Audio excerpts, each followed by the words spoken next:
El autor retoma el rumbo de la soberanía de Dios ante nosotros, señalando qué es lo único que es imposible para Dios.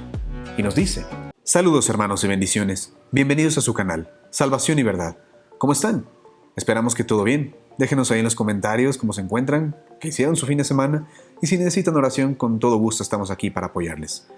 El día de hoy conoceremos las cartas de Clemente, el cual forma parte de los Padres Apostólicos, así que te recomendamos que no te lo pierdas porque va a ser bastante interesante. Antes de empezar, suscríbete, comparte este video y dale like para que así podamos seguir difundiendo la palabra y conociendo estos personajes que muchas veces son héroes sin capa.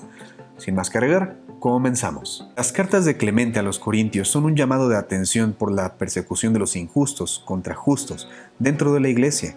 Habla de disciplina eclesial, un problema que por desgracia se ha arrastrado hasta nuestros días. Y esos problemas son la envidia, la calumnia, las luchas de poder, etc. Hay un llamado porque muchos ya habían olvidado que somos una unidad en Cristo. Una carta moral, utilizada más tarde por Policarpo. Pero vamos a lo interesante. ¿Quién fue Clemente? Realmente no hay una información precisa sobre él. Sabemos que fue testigo ocular y doctrinal de los apóstoles. El autor sufrió un martirio, rodeado de mitos. Se sabe que fue arrojado al mar atado con una áncora de hierro a su cuello. Por su parte, la segunda carta a los Corintios está rodeada de dudas acerca de su autoría. Parece ser más una lectura dada a un culto a grandes rasgos, pues habla de redención y deberes con los creyentes. Pero, ¿cómo debemos ver estas cartas? Debemos verlas como una mirada al pasado, una reflexión de aquellos que desconocemos, e inclusive sus nombres continuaron con la obra de Cristo, para que tú y yo, el día de hoy, continuemos con su obra. La primera carta a los Corintios comienza con un llamado de atención hacia la congregación, señalándoles que eran humildes en ánimo y libres de arrogancia. Habían tenido una transformación por medio del Espíritu Santo. Habla de un término pasado, de virtudes, señalando que no se cansaban de hacer el bien. Asimismo, comienza a citar el Antiguo Testamento con diferentes citas, haciendo énfasis que el problema inició ahí, justamente, que ya habían olvidado el temor del Señor. Habían vuelto otra vez a hacer caso de su corazón. Los celos, la envidia, el origen del mal. Les continúa citando pasajes del Antiguo Testamento a sí mismo como personajes, haciendo énfasis que los celos y la envidia dieron muerte a Caín, por ejemplo, y otros personajes que sufrieron consecuencias de esto, buscando la reflexión en qué punto se encontraban. Asimismo, nos habla del martirio de Pedro y Pablo. Les recuerda cómo Pedro y Pablo, por medio de su testimonio, fueron un ejemplo de cómo mantenerse resistentes ante las adversidades antes señaladas. Llama la atención que el autor utiliza los celos y contiendas que han derribado grandes ciudades y desarraigado grandes naciones. Busca el llamado al arrepentimiento, a dejar de lado estas formas de pensar. Señala el sacrificio del Señor por nosotros y el valor que tuvo para Dios, pues fue por pura gracia. Cada generación tiene una oportunidad de arrepentimiento, sin importar si le conocían o no.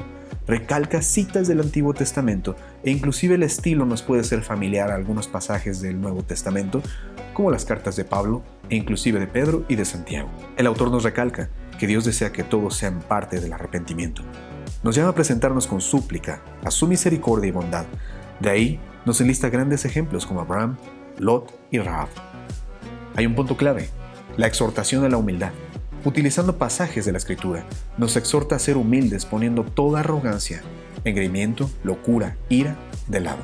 Nos llama a la mansedumbre y la benignidad. En este punto, Clemente nos llama a poner atención a ser buenos, los unos con los otros. Podemos notar ciertas similitudes en las exhortaciones de los apóstoles en sus cartas hacia las diferencias con los creyentes, como lo hizo Pablo en los Corintios, un problema que al parecer continúa arrastrándose. Toca un punto muy importante sobre la humildad. Todo esto recae en la enseñanza del Maestro de Maestros, quien es Jesucristo. Era humilde y el mejor ejemplo no tendremos. Citando su carta, nos menciona: «Veis, queridos hermanos, cuál es el ejemplo que nos ha sido dado, porque si el Señor era humilde de corazón, de esta manera, ¿qué deberíamos hacer nosotros, que por Él hemos sido puestos bajo el yugo de su gracia?» Continuará desarrollando esto, citando a los patriarcas, a David, hasta caer en la conclusión de que la humildad y la sumisión de hombres importantes son un ejemplo a seguir. Pongamos nuestros ojos en el Padre y Autor de todo el mundo. Nos muestra cómo todo está sujeto al control y a la voluntad del Señor, y lo limitados que somos nosotros. Desarrollando su idea, continúa la idea de la humildad, prevaleciendo ante Dios que el temor de Dios es la clave para poder proceder.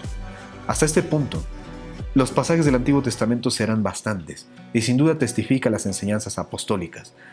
hay un punto muy interesante. En estas cartas toca el ave fénix. Aquí vamos a mencionar una nota. Se menciona a esta ave, la cual fue adoptada por el cristianismo primitivo como un símbolo de la resurrección de Cristo. El autor retoma el rumbo de la soberanía de Dios ante nosotros, señalando qué es lo único que es imposible para Dios. Y nos dice, el que mandó que no se mienta, con mayor razón no mentirá. Nada es imposible para Dios, excepto mentir. Las ideas continúan desarrollándose, que la justificación por la fe debe producir buenas obras de justicia, el ser partícipes de los dones, y nos vuelve a recalcar que nuestro Señor Jesús está y estará ahí siempre para ayudarnos. Hay ciertos pasajes que son un llamado a la unidad y a no detenernos en la bendición que es el amor, un amor con el cual fueron hechos perfectos todos los elegidos de Dios. Sin amor no hay nada agradable a Dios. En amor, el Señor nos tomó para sí. De aquí pasamos a la necesidad de confesión de pecados y la intercesión como una muestra de amor los unos por los otros, de la importancia de la corrección, que es para protección. Llama a todo aquel que esté en malos pasos y sobre todo la advertencia que hacen caso omiso, pues caen en transgresión. Pero llama a la iglesia a orar por otros, que por Cristo fueron llamados a rectificar sus caminos. Casi para concluir, hace oraciones de alabanza, perdón, auxilio e inclusive toca el tema de los gobernantes. Para finalizar, esta primera carta nos dice: os hemos recordado estas cosas con mayor placer porque sabemos bien que estamos escribiendo a hombres que son fieles, que han escudriñado las palabras de la enseñanza de Dios.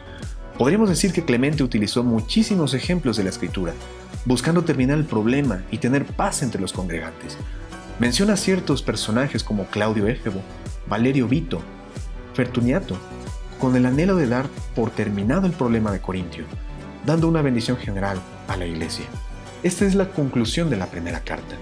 De manera general y muy breve vamos a citar la segunda carta, la cual es muy interesante de ver. Recordemos que su estilo es más como un sermón, y la autoría e inclusive el contenido están sujetos a duda. Como se mencionó al inicio, la segunda carta parece más ser un sermón que debió ser leído en un culto, y esta comienza con un llamado de atención por el precio de nuestra salvación. El estilo de esta carta comienza a cambiar radicalmente, pues busca hacer consciente al creyente que Cristo nos llamó aun cuando no éramos, y todo fue por gracia. Toca la importancia de dar testimonio y confesar que somos sus creyentes, a honrarle siguiendo sus mandamientos, confesándole en todo lo que hacemos, sin buscar el mal, en vivir en este mundo sin ser parte de este mundo. La vida cristiana tendrá obstáculos y llama la atención a poner la mirada en lo justo y no en lo corrupto. La unión y el amor fraterno vuelven en estas cartas. El llamado a honrar y a hacer la voluntad del Padre. Llama a la espera del reino de Dios, a estar atentos, pues no se sabe el día ni la hora. La actitud de sobriedad hacia lo bueno con los pies en la tierra. El llamado al arrepentimiento, la ayuda los unos con los otros. Para concluir esta carta, nos dice, ¿de qué lado jugaremos? Si seremos de honra o de deshonra. La carta cierra con una bendición. Bienaventurados los que obedecen estas enseñanzas. Aunque tengan que sufrir aflicción, durante un tiempo breve, recogerán el fruto inmortal de la resurrección. Llama a la paz mental, sin importar cómo se desenvuelve el resto. Tengamos fe, ya que estamos en las filas de un Dios vivo. Ningún justo ha recogido fruto rápidamente, sino que ha esperado a que le llegue. Las cartas de Clemente son un gran repaso de la historia cristiana. ¿Nos parece similar lo que ocurre en sus vidas a lo de hoy en día? Clemente dejó esto como testimonio para volver al camino, para valorar la gracia que fue dada por el sacrificio de Cristo, dejar en claro la obra del Espíritu Santo en nuestras vidas y sobre todo la soberanía de Dios. ¿Qué te ha parecido esta carta? Deja tus comentarios, ya que a pesar de que no es muy conocido, debemos recordar un concepto muy básico.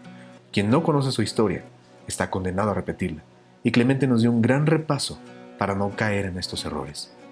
Dios te bendiga abundantemente.